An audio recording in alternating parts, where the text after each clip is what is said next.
Hello friend, मेरा नाम रियाना है। मेरे वालिद का नाम अली है। मेरी उम्र 25 साल थी। हम एक शहर में रहते थे। हम कराची में रहते थे। मैं और मेरे दो भाई थे और एक बहन थी। और माँ और बाप। माँ मेरी जो है ना वो हॉस्पिटल में डॉक्टर थी। और मेरा बाबा जो है ना वो हॉस्पिटल में इंजीनियर था। जैसे ही मुझे गर्मियों की छुट्टियां हुई तो मैं पप्पू के घर जाने का इरादा कर लिया। मैं ही ट्रेन में बैठा हुआ था कि अचानक मुझे बहुत से ख्याल आने लगे। मैं सोचता रहा कि ये क्या मेरे साथ हो रहा है, लेकिन मैं हैरान था कि ये हो सकता है कि वो मुझसे बातें करना चाहती थी।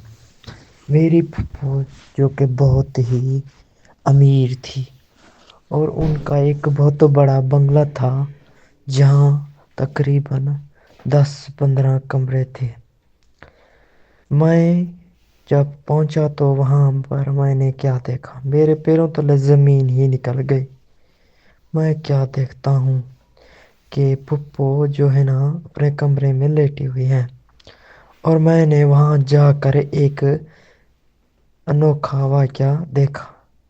नौकर उसे दबा रहा है और वो सोई हुई है। तो मैंने कहा, नौकर जी आप चाहे अपना दूसरा काम करें। और मैं अपनी पुप्पो को दबाने लग गया। और जब मैंने ये दबाना शुरू किया तो उसे मालूम नहीं था कि ये कौन दबा रहा है। उसे तो मजाक लगा, लेकिन बाद में ही पछताने लगा। और बाद में मैंने सलाम किया और शाम का टाइम हो गया। हमने एक दूसरे के साथ बातचीत की और हम दोनों 1 घंटा पूरा बातें करते रहे। उसके बाद मैं अपने कमरे में जाकर सो पड़ा।